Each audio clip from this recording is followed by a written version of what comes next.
क्या है चिंता का मतलब और यह हमारे जीवन को कैसे प्रभावित कर सकती है? चिंता क्यों और कैसे होती है? चिंता से बचने के लिए कौन कौन से तकनीकों का उपयोग किया जा सकता है? क्या है चिंता को कम करने के तरीके? अपने दिमाग को चिंता से कैसे शांत करें? चलिए जानते हैं इस वीडियो में एक कहानी के माध्यम से। नमस्कार दोस्तों, उम्मीद है आप सब ठीक होंगे। अगर आप इस चैनल पे नए हैं तो चैनल को सब्सक्राइब करें। चलिए शुरू करते हैं। यह उन दिनों की बात है जब एक सन्यासी सेब के बाग में अपना समय व्यतीत कर रहे थे। उस समय तक सन्यासी की प्रसिद्धि दूर दूर तक फैल चुकी थी।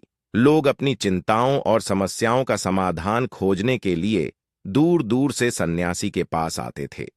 ऐसे ही एक दिन जब सन्यासी सेब के जंगल में लोगों को उपदेश दे रहे थे तो एक आदमी अपने 24-25 साल के बेटे के साथ सन्यासी की ओर आ रहा था। जब वे उपदेश स्थल के पास पहुंचे तो सन्यासी ने उनकी ओर देखा और इशारा किया। उसके पास बैठने के लिए जब उपदेश समाप्त हो गया और सभी लोग चले गए, तब सन्यासी ने उस व्यक्ति को अपने पास बुलाया और बैठने को कहा। चारों ओर हरियाली थी, मौसम सुहाना था, तरह तरह के पक्षियों की आवाजें गूंज रही थीं। ऐसा नजारा देखकर उस व्यक्ति को अंदर से बहुत शांति महसूस हो रही थी। इसके बाद सन्यासी ने उस व्यक्ति से आने का कारण पूछा। इस पर वह व्यक्ति बोला, हे महात्मा, मैं अपने बेटे को आपसे मिलवाने के लिए 2 दिन की लंबी यात्रा कर आया हूं। यह मेरा इकलौता बेटा है और वह हर वक्त थका रहता है। ऐसा लगता है कि इसमें जान ही नहीं है। इसका स्वभाव भी काफी चिड़चिड़ा हो गया है।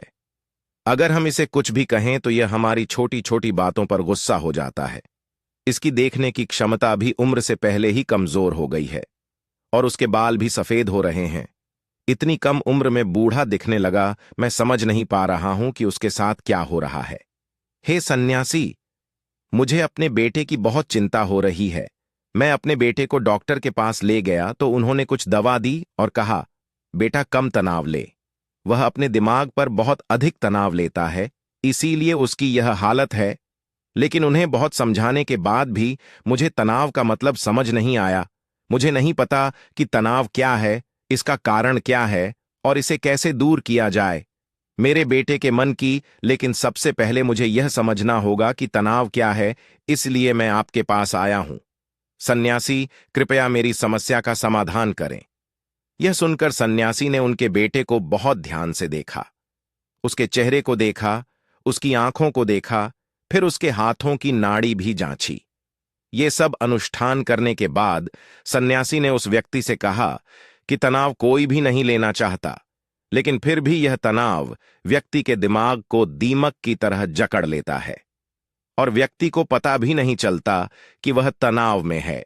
लेकिन अगर व्यक्ति तनाव के कारणों को अच्छे से समझ ले और तनाव के बारे में एक पैमाना बना ले जिससे उसे पता चल सके कि वह कितना तनावग्रस्त है, तो वह इस समस्या का समाधान भी ढूंढ सकता है।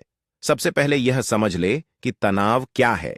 जब भी कोई व्यक्ति काम कर रहा हो लेकिन उसका मन कल्पनाओं में भटक रहा होता है, इसलिए उसके शरीर और दिमाग के बीच एक दूरी बन जाती है। यह दूरी जितनी अधिक होती है, व्यक्ति उतनी ही देर तक बेहोशी की स्थिति में रहता है और शरीर और मन के बीच के इस तनाव को ही तनाव कहा जाता है। आखिर पसंदीदा खेल खेलने के बाद इंसान ऊर्जा और खुशी से क्यों भर जाता है, जबकि वह अपने शरीर को थका चुका होता है। लेकिन समझने वाली बात यह है कि खेलते समय दिमाग और शरीर पूरी तरह से एक साथ खेल में केंद्रित होते हैं, जिससे शरीर और मन के बीच दूरी नहीं रहती और तनाव नहीं आता, और मन में कोई तनाव हो तो दूर हो जाता है। लेकिन इसके विपरीत जब हम कुछ ऐसा करते हैं जो हमें पसंद नहीं है, तो हमारा शरीर वह काम तो कर रहा है, लेकिन हमारा मन कहीं दूर कल्पनाओं में भटक रहा है, जिससे शरीर और दिमाग के बीच दूरी पैदा हो जाती है और तनाव पैदा हो जाता है।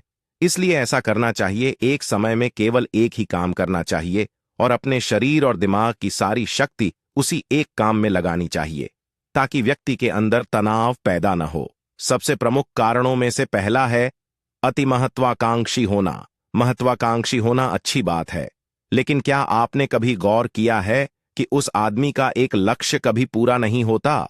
उसका एक लक्ष्य पूरा नहीं होता कि वह दूसरे की ओर भागने लगता है। अगर दूसरा पूरा हो जाता है तो फिर तीसरे को, और इस प्रकार वह गोल गोल घूमता रहता है अपने जीवन में अपने लक्ष्य को प्राप्त करने के लिए।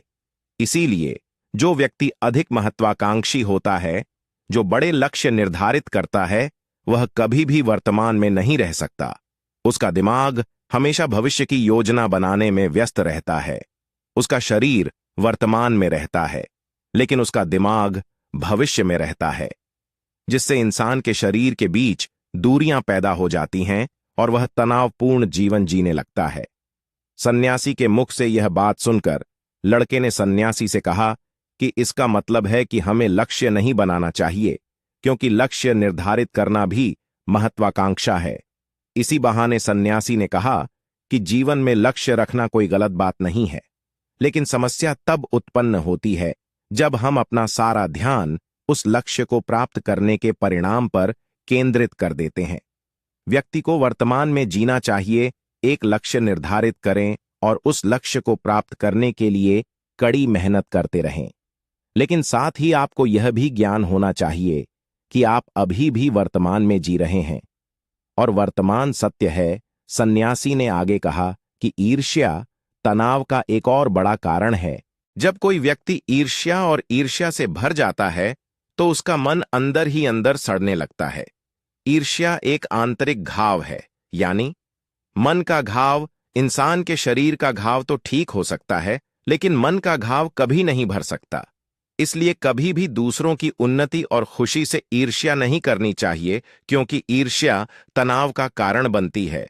इसके बाद सन्यासी ने तनाव का अगला कारण बताया और कहा कि अरुचिकर काम भी मन में तनाव पैदा करता है। जो काम हमें करना पसंद नहीं है, उस काम में हमारा मन नहीं लग पाएगा। हमारा शरीर वहीं बैठ जाएगा, लेकिन हमारा मन कल्पना की उड़ान भरता है, जिससे शरीर और मन के बीच दूरी पैदा हो जाती है और व्यक्ति तनावग्रस्त हो जाता है। इसलिए व्यक्ति को हमेशा अपनी रुचि के अनुसार ही कार्य करना चाहिए। यदि व्यक्ति ने यह तय कर लिया है कि उसे कौन सा काम करना है और वह उसी काम को अपने जीवन का लक्ष्य बना लेता है, तब वह काम उसके लिए काम नहीं बल्कि खेल बन जाता है। लेकिन दोस्तों, अपने जुनून को फॉलो करो, यह कहना कितना आसान है, अपना सच्चा जुनून ढूंढना कितना मुश्किल है। क्योंकि आजकल ज्यादातर युवा सेलिब्रिटीज और सोशल मीडिया से प्रभावित हैं। वे किसी भी काम को अपना जुनून मानते हैं और फिर कुछ दिनों तक कोशिश करने के बाद उसे बीच में ही छोड़ देते हैं, क्योंकि यह उनका जुनून नहीं था, और इस तरह वे अपना कीमती समय और ऊर्जा बर्बाद करते हैं। तनाव का चौथा कारण है दूसरों से अपेक्षा करना। सन्यासी ने उस व्यक्ति की ओर इशारा करते हुए कहा, एक पिता के रूप में तुम्हें अपने बेटे से बहुत सारी उम्मीदें होंगी कि आपका बेटा बहुत सफल इंसान बने, आपका नाम रोशन करे और जैसा जीवन चाहे वैसा जिए, आपकी हर बात माने। लेकिन क्या आज तक किसी की भी उम्मीदें पूरी हुई हैं? जब भी कोई व्यक्ति दूसरे से कुछ अपेक्षा करने लगता है तो वह अनजाने में तनाव पैदा करना शुरू कर देता है। खुद के लिए जरा सोचिए, अगर आपका बेटा आपके मुताबिक काम नहीं कर रहा है और वह वैसा नहीं बन रहा है जैसा आप उसे बनाना चाहते हैं, तो निश्चित तौर पर तनाव आपके दिमाग पर हावी हो जाएगा। आप तनावपूर्ण जीवन जीने लगेंगे और इस तनाव में आप इस तरह व्यवहार और बातचीत करेंगे कि आपके अपने बेटे के साथ संबंध बद से बदतर होते चले जाएंगे। इसलिए व्यक्ति को दूसरों से अपनी क्षमता से कम उम्मीदें रखनी चाहिए, और अगर आप पूरी तरह से तनाव मुक्त रहना चाहते हैं तो दूसरों से उम्मीद करना बंद कर दें।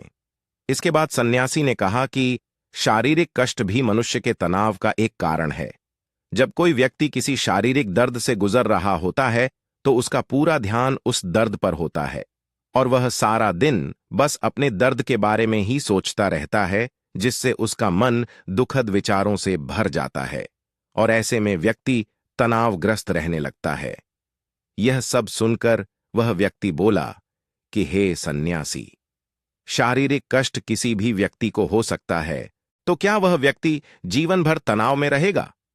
इसका उत्तर देते हुए सन्यासी ने कहा कि मनुष्य को यह समझना चाहिए कि हमारा जीवन दुख का आधार है। जैसे जैसे हमारा जीवन चलता है, बीमारियां आती हैं और फिर अंत में मृत्यु आती है। इसलिए बीमारियां मानव जीवन का अभिन्न अंग हैं। इससे कोई नहीं बच सकता। यह बस किसी के जीवन में समय से पहले आता है और किसी के बाद आता है, लेकिन सबके पास आता है। जब मानव मस्तिष्क इस बात को अच्छी तरह से समझ जाएगा, तो तब उसे अपनी बीमारी के बारे में सोचकर ज्यादा तनाव नहीं लेना चाहिए, क्योंकि यह हमारे जीवन का अभिन्न अंग है और इसके लिए शारीरिक व्यायाम का अभ्यास करते रहना चाहिए और स्वस्थ जीवन शैली को भी अपने जीवन में जगह देनी चाहिए, जिससे उनका शरीर लंबे समय तक स्वस्थ रहकर ठीक से काम कर सके। तनाव का अगला कारण है अपनी योजनाओं को समझने के लिए समय न देना। कुछ लोगों के मन में यह विचार घर कर जाता है कि वे बिना सोचे समझे उस पर काम शुरू कर देते हैं, और जब उन्हें उस काम में असफलता मिलती है तो वे तनाव से भर जाते हैं, क्योंकि उन्होंने उस काम को शुरू करने से पहले उस काम के बारे में पूरी जानकारी इकट्ठा नहीं की थी। किसी भी कार्य को शुरू करने से पहले व्यक्ति को उसके अच्छे और बुरे परिणाम के बारे में ठीक से विचार कर लेना चाहिए। व्यक्ति को यह भी अच्छे से सोचना चाहिए कि यदि यह योजना सफल नहीं हुई तो इसके बाद मैं क्या करूंगा। इसलिए व्यक्ति को अपनी योजनाओं को समझने के लिए पूरा समय देना चाहिए, ताकि बाद में वही योजना तनाव पैदा न कर दे।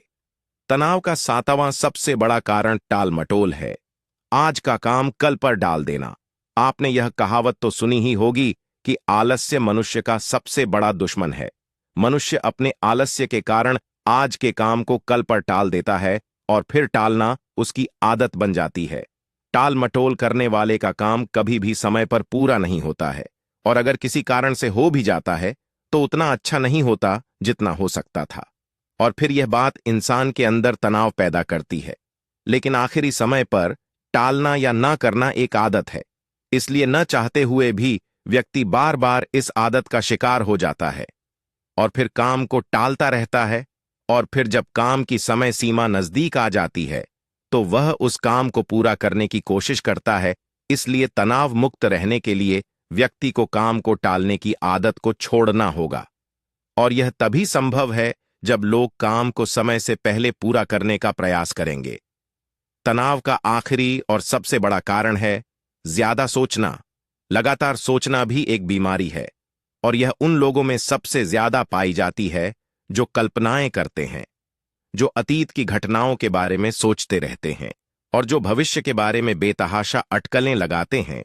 इसलिए व्यक्ति को ज्यादा सोचने की आदत पर अंकुश लगाना चाहिए। उसे जितना हो सके खुद को काम में व्यस्त रखने की कोशिश करनी चाहिए, और प्रतिदिन ध्यान के अभ्यास को अपने जीवन का हिस्सा बनाएं। सन्यासी के मुख से ये सभी बातें सुनकर वह व्यक्ति हाथ जोड़कर बोला, हे सन्यासी, मेरा बेटा अभी सिर्फ 20 साल का है और उसे इतनी समझ भी नहीं है कि वह सभी बातों का पालन कर सके। कृपया तनाव दूर करने का कोई आसान तरीका बताएं, ताकि मेरा बेटा भी उसे अपना सके और तनाव मुक्त रह सके।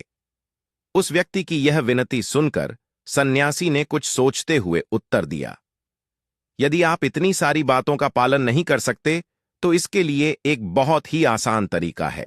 आप एक समय में एक ही काम करने पर ध्यान केंद्रित करते हैं।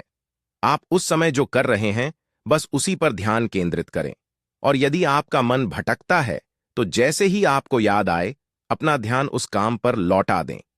तनाव मुक्त रहने का यह सबसे आसान और अच्छा तरीका है। जब आप खाएं तो केवल खाएं, उसके स्वाद का आनंद लें, उसे महसूस करें। जब आप चलें तो अपना ध्यान केवल चलने पर केंद्रित करें। इससे आपका दिमाग और शरीर दोनों एक ही जगह पर केंद्रित रहेंगे। दोनों के बीच कोई दूरी नहीं रहेगी, जो तनाव का मुख्य कारण है।